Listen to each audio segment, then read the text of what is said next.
All right. So this particular lecture I am not able to take it live because of some technical error. So I am recording it and you will receive it by today evening. ठीक है, आज शाम तक मिल जाएगा. I am making sure कि sound quality is good, क्योंकि कल भी मैंने एक लेक्चर बनाया था लेकिन फिर उसका साउंड क्वालिटी इतना अच्छा नहीं था, फिर मुझे डबल मेहनत करना पड़ा था. But I will make sure कि sound quality is also good. चलिए, तो we will look into world climatic zones. World climatic zones पे हम लोग नज़र डालते हैं. ठीक है, तो सबसे पहले इक्वेटोरियल क्लाइमेट को देखते हैं. Equatorial climate is found between 5 to 10 degrees north and south, मतलब 5 से 10 डिग्री साउथ से लेके 5 से 10 डिग्री नॉर्थ तक. ठीक है, ऐसा पकड़ लो ना यार, 5 degree north to 5 degree south में तो उसी तरह से पड़ता था, बस हो गया. 10 डिग्री तक भी जा सकता है ऊपर, 10 डिग्रीज तक भी जा सकता है, लेकिन मैं 5 डिग्रीज ही कंसिडर करता था. ठीक है, इसका मतलब कुछ और नहीं है. टेम्परेचर यहाँ पे कितना रहता है, 24 से 27 डिग्री सेल्सियस तक रहता है. थोड़ा सा वेरिएशन हो सकता है, कभी विंटर नहीं होता है. There is no winter in equatorial regions. Equatorial regions कौन से? 0 डिग्री के पास वाले रीजन्स यार, मतलब अगर सिंपली बोलूँ तो 0 डिग्री के पास वाले रीजन्स. ठीक है. डियूरनल टेम्परेचर मतलब दिन के टेम्परेचर में कितना फ़र्क है, तो ज़्यादा फर्क नहीं रहता पूरे दिन के टेम्परेचर में. जितना सुबह टेम्परेचर रहता है उतना ही ऑलमोस्ट रात को भी टेम्परेचर रहता है. एवरेज ईयरली टेम्परेचर में भी फ़र्क नहीं रहता. तो समर, जैसे मैंने बोला ना, विंटर तो है ही नहीं, विंटर तो इस एरिया में है ही नहीं. Alright, then we have precipitation मतलब रेनफॉल रोज़ होता है. ठीक है, रोज़ शाम को यहाँ पे बारिश गिरती है. The reason for that is इतना गर्मी रहता है ना, इतना गर्मी रहता है कि वहाँ पे water gets evaporated and water starts moving towards the atmosphere, towards the sky. ऊपर जाते जाते एक पर्टिकुलर टाइम आता है जहाँ पे वाटर वेपर जो है ठंडा होते होते इतना ठंडा हो जाता है कि it get converted into water and then precipitation हो जाता है, बारिश हो जाती है. ऑलराइट, तो this is called as conventional rainfall. There are other 2 types of rainfalls also. एक होता है ओरोग्राफिक रेनफॉल, जो अपना मानसून है ना, दैट इज़ ओरोग्राफिक रेनफॉल. और दूसरा रेनफॉल होता है अपना frontal rainfall. We will talk about that. तो यहाँ पे होता है कन्वेंशनल रेनफॉल. याद रखना, कन्वेंशनल रेनफॉल इक्वेटोरियल जोन्स में होता है. ठीक है, कन्वेंशनल रेनफॉल हो गया. रेनफॉल जैसे मैंने बोला ना, रोज़ होता है. बट रेनफॉल जो है ना, इक्विनॉक्स के टाइम पे रेनफॉल की फ्रीक्वेंसी बढ़ जाती है. इक्विनॉक्स कब होता है? इक्विनॉक्स साल में 2 बार होता है. इक्विनॉक्स का मतलब है वो दिन साल के जब दिन और रात सेम रहते हैं. ठीक है, दिन और रात जो रहते हैं वो सेम रहते हैं. 20th मार्च एंड 23rd सितंबर आर द 2 डेज जिन पे इक्विनॉक्स होता है. ज़रूरी नहीं इन्हीं दिन पे होगा, इन्हीं के आसपास होगा. तो जैसे मैंने बोला ना, इट इज़, एक मिनट, सॉरी, कुछ अलग ही खुल गया.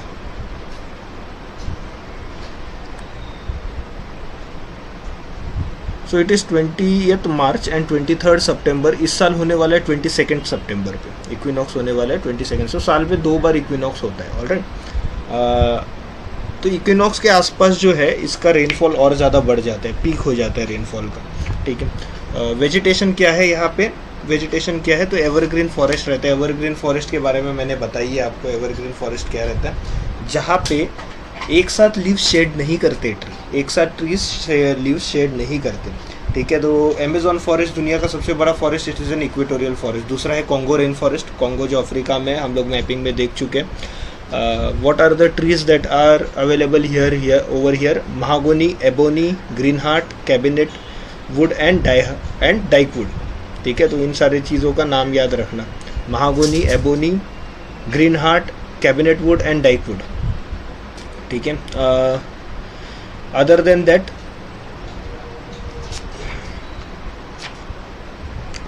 दैट और एक ट्री इंपॉर्टेंट है. I will just give you the name of that tree.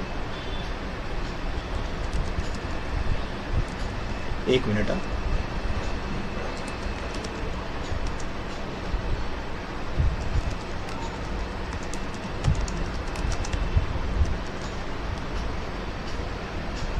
ठीक है, एक ट्री होता है सिंचोना, CINCHONA, सिंचोना tree. This particular tree is responsible for something called as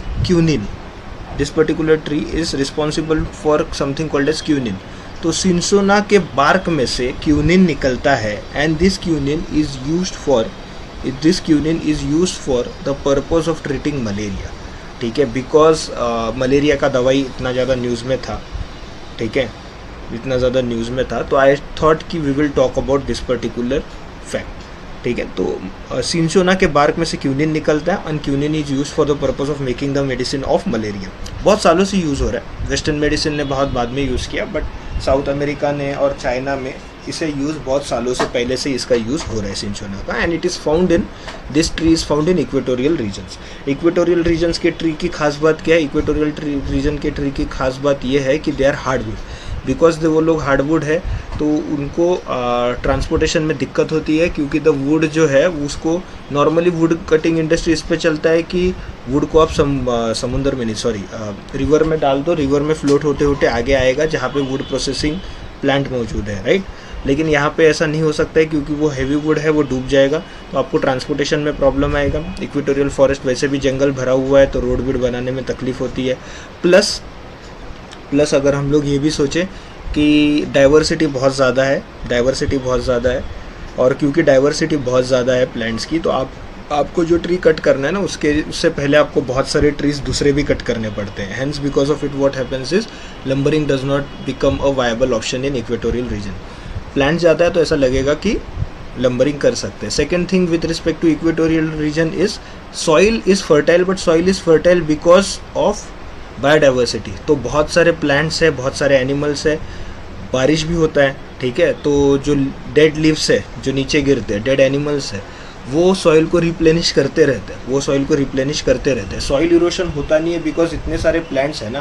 पहली बात तो पानी जो है डायरेक्टली ग्राउंड पे गिरता नहीं है, उसकी वेलोसिटी वैसे ही कम हो जाती है, और क्योंकि उसकी वेलोसिटी कम हो जाती है उसका फोर्स कम हो जाता है, तो वो सॉइल को फ्लो करके लेके जाने में इतना सशक्त नहीं होता। सेकेंड थिंग इज़ दैट कि roots of the plants, the leaves that are spread all over the ground, ठीक है, ये सब चीज़ों की वजह से फ्लो ऑफ सॉइल, दैट जो सॉइल इरोशन का रीज़न है, flow of soil because of the rainy water does not happen.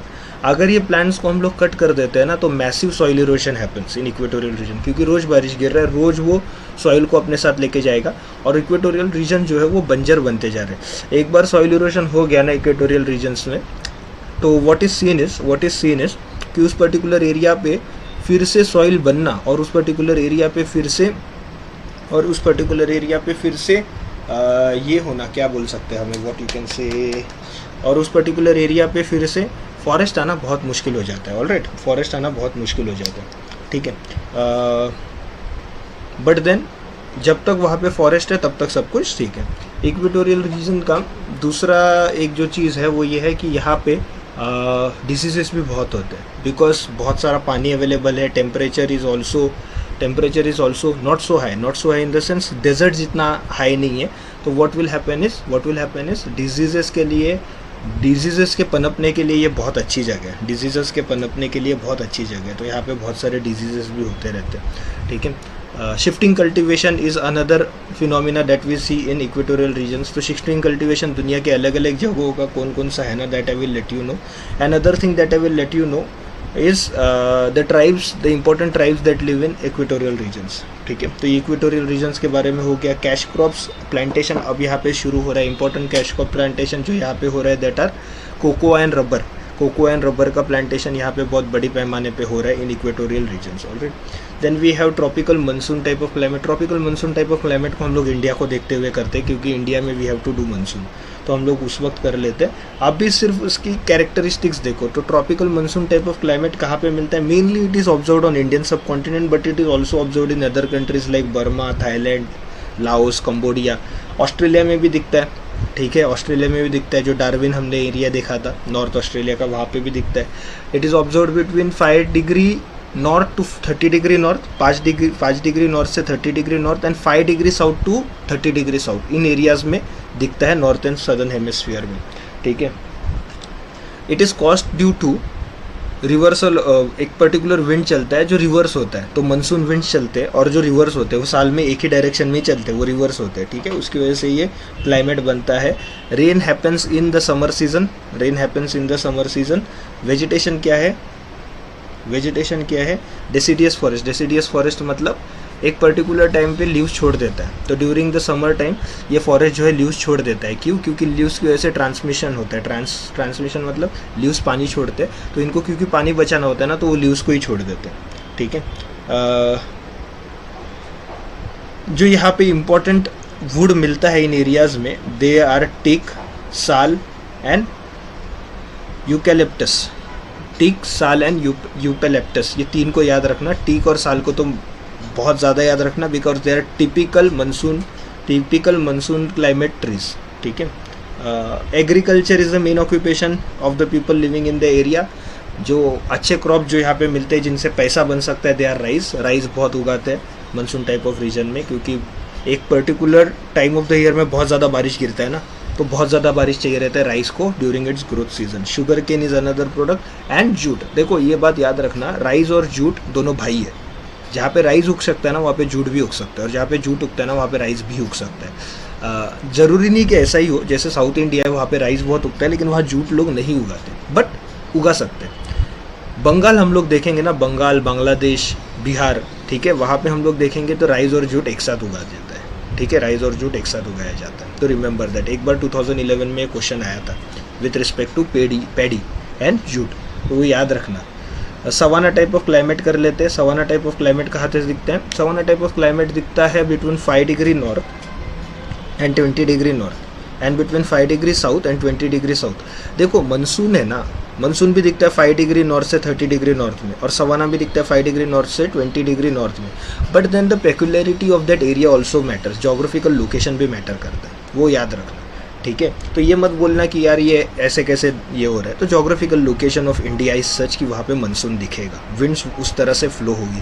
तो वो क्यों होता है ना, हम लोग मानसून करते वक्त इंडियन जोग्राफी में देखेंगे ना, तब मैं समझाऊंगा। मैंने समझा चुका हूँ, बट वी आर डूइंग ये ना रिविजन ना, तो मैं एक बार फिर से बता दूँगा। It is a transition zone. तो सवाना टाइप ऑफ क्लाइमेट रहता है ना, that is a transition zone. Transition zone कैसे?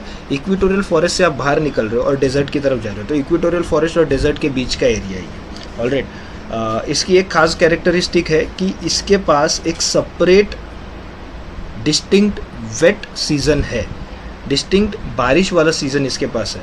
तो इक्वेटोरियल फॉरेस्ट में कैसे हमेशा बारिश गिरता है, राइट? ऐसा नहीं होता। सवाना, मतलब हम लोग इक्वेटोरियल से थोड़ा दूर जा रहे हैं ना, उनके पास एक separate distinct rainy season wet, वेट सीजन है। So there is a distinct dry season and there is a distinct wet season. ठीक है, temperature is between 24 degree Celsius to 27 degree Celsius.